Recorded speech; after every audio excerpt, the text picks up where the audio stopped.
쉬운 헌법재판 이야기, 경제생활. 여러분 안녕하세요. 이번 시간에는 경제생활과 관련된 헌법재판소의 결정들을 살펴보겠습니다. 우리나라의 경제 질서는 개인과 기업의 경제상의 자유와 창의를 존중하는 바탕 위에 서 있습니다. 개인과 기업은 각종 물건이나 서비스를 자유롭게 거래하고 소득을 얻기 위한 활동이나 영업활동을 할 자유가 있습니다.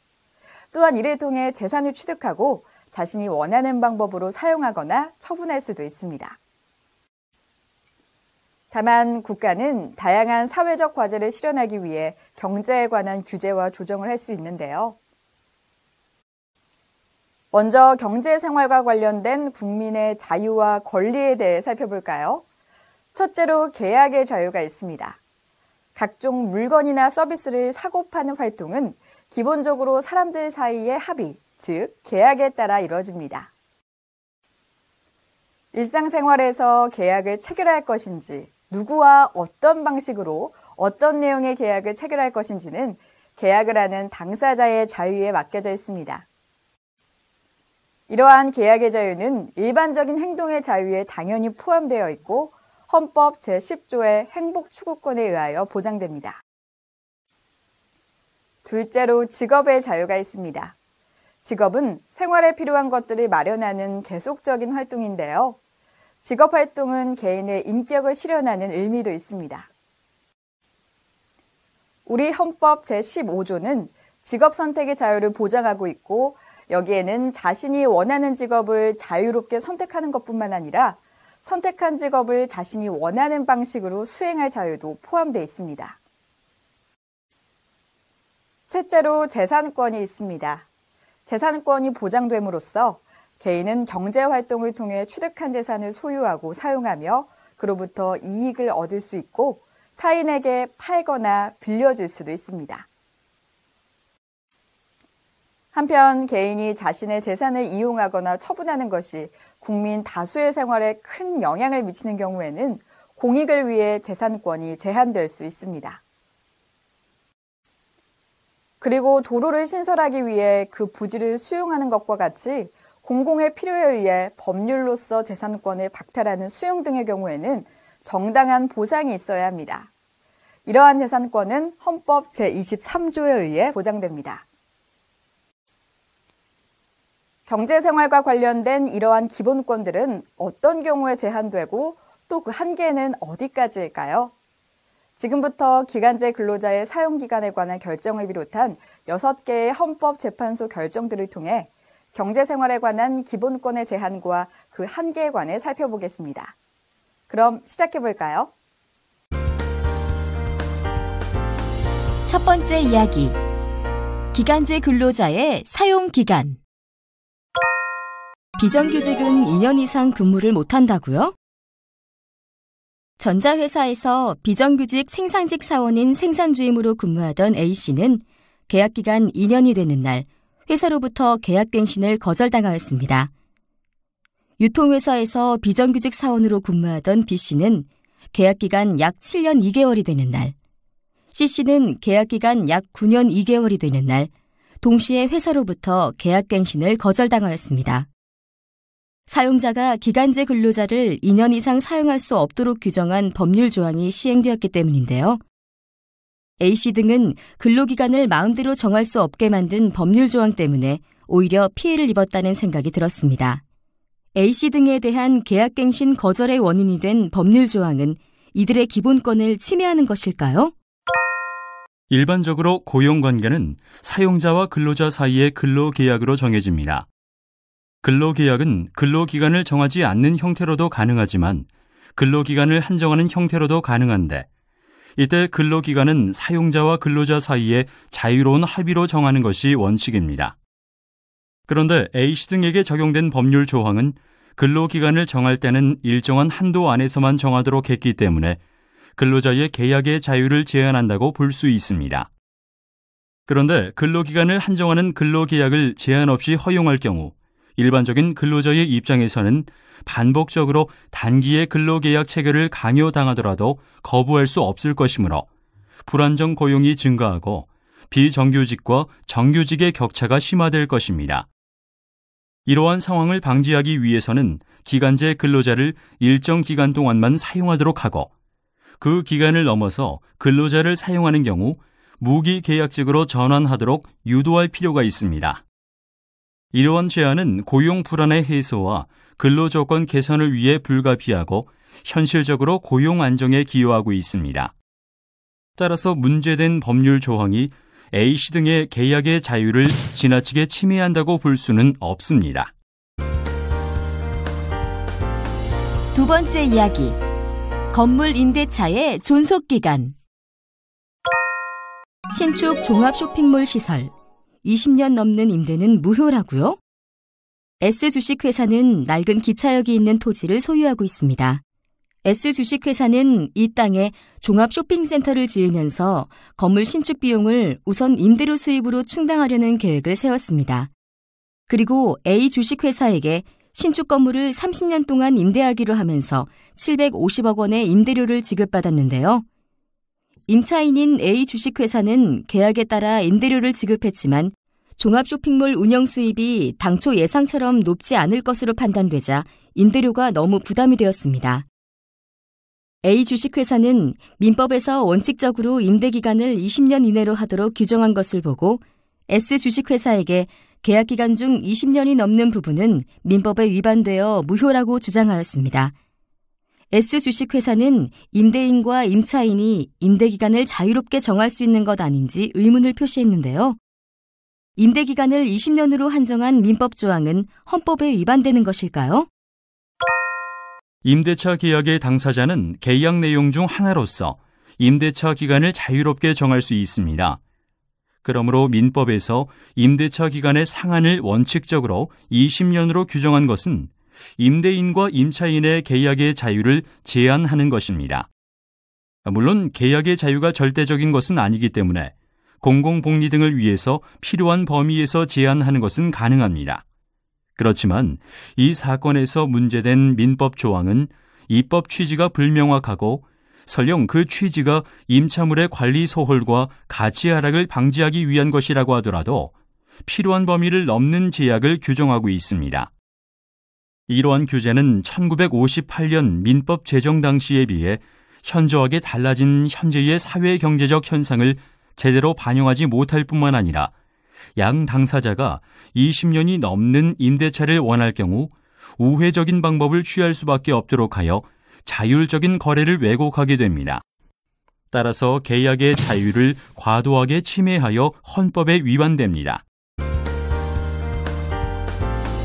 세 번째 이야기.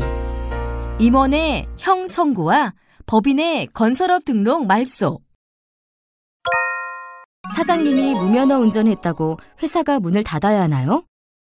건설회사 D는 건설업 등록 기간이 지나자 관할 도지사에게 건설업 등록 기준에 관한 사항을 신고하였습니다.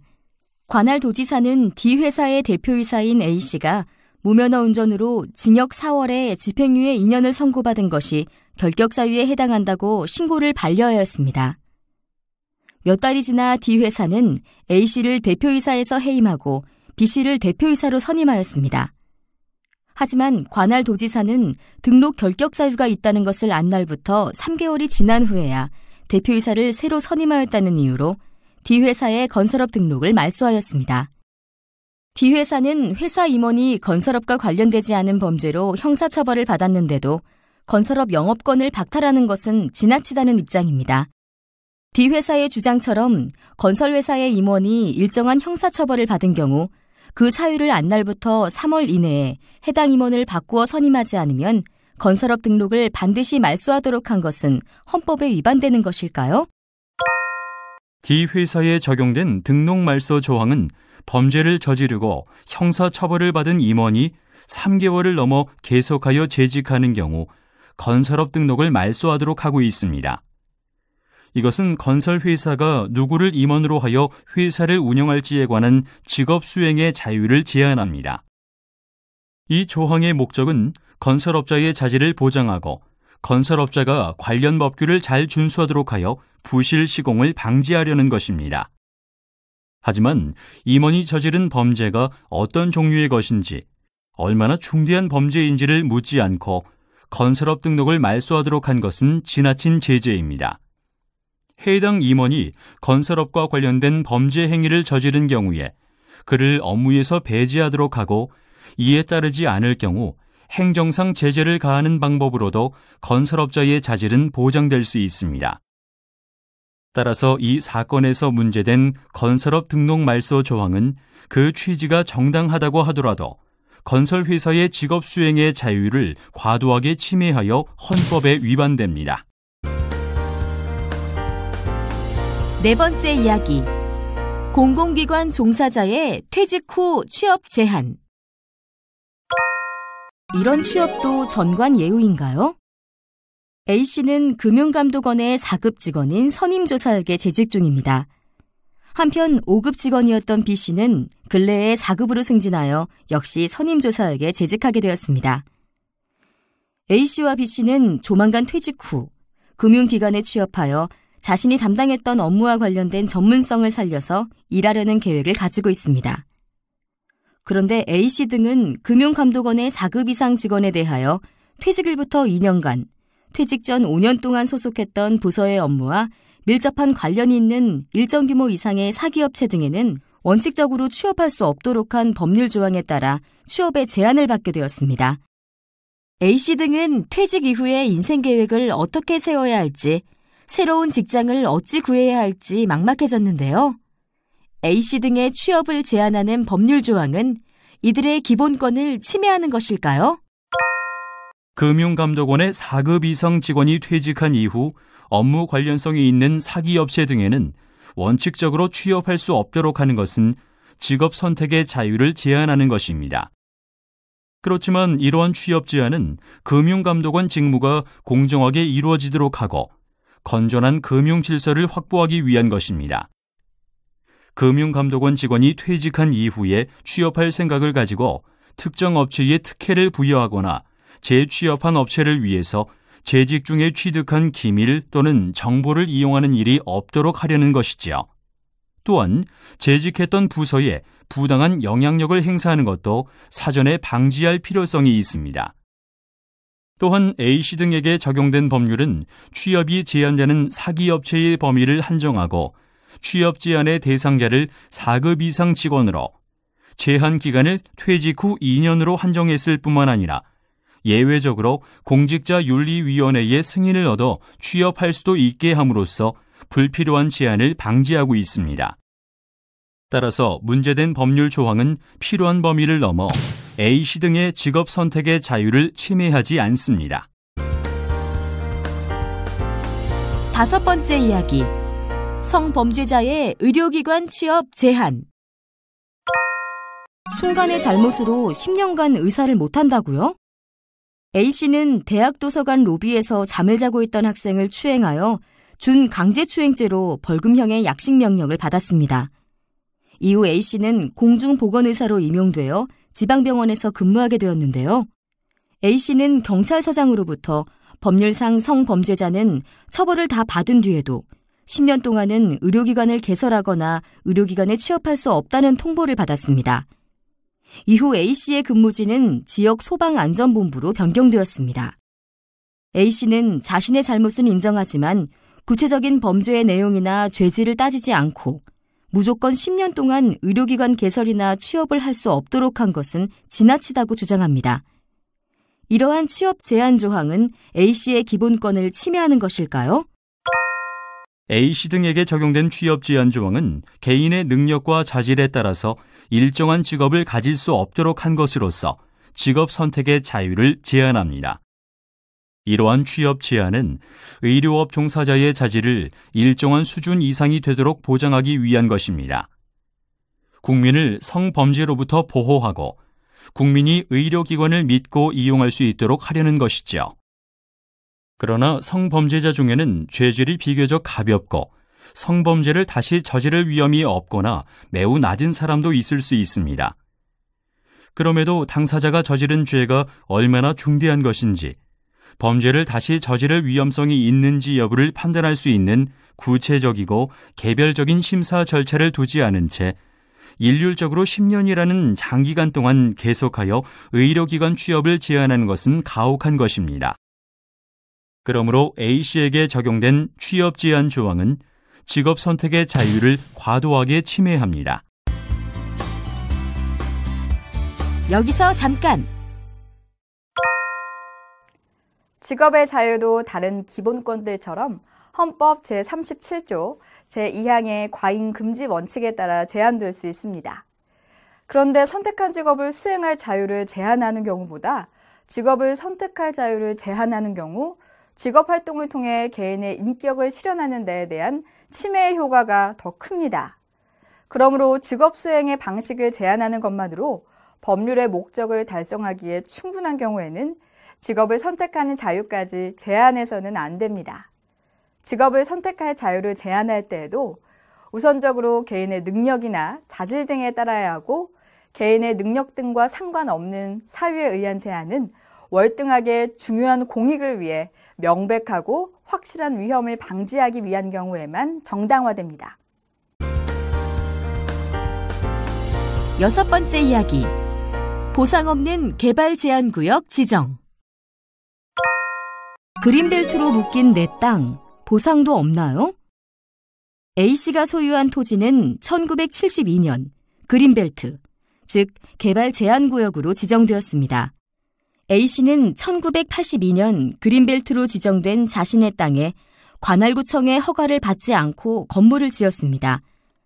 관할구청은 법률상 그린벨트 안에서는 건축물을 지을 수 없다며 무허가 건물을 지은 A씨에게 건물의 철거를 요구하였습니다. A씨는 마음대로 건물도 짓지 못하고 그린벨트 지정으로 입은 피해가 너무 크다며 국가가 손실을 보상해 주어야 하는 것 아닌지 의문을 갖게 되었습니다. 그린벨트 안에서는 건물을 지을 수 없도록 하는 법률 조항은 A씨의 기본권을 침해하는 것일까요? 재산의 이용이나 처분은 일반 국민 다수의 생활에 큰 영향을 미칠 수 있습니다. 그러한 경우 공동체의 이익을 위하여 재산권 행사를 규제할 수 있습니다. 대표적으로 토지의 경우 새로 생산될 수 있거나 대체될 수 있는 것이 아닙니다.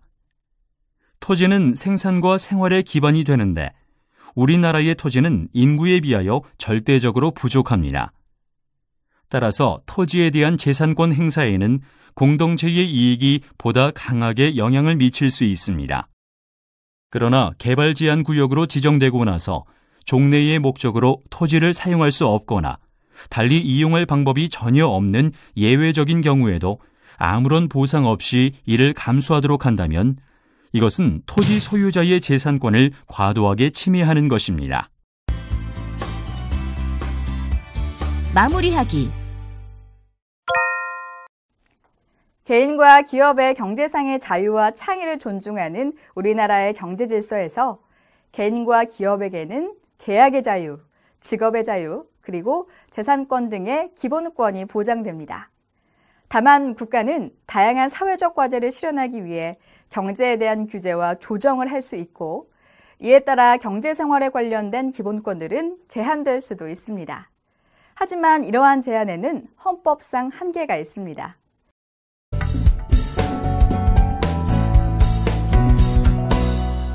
지금까지 경제생활과 관련된 헌법재판소 결정에 대해 살펴봤습니다. 감사합니다.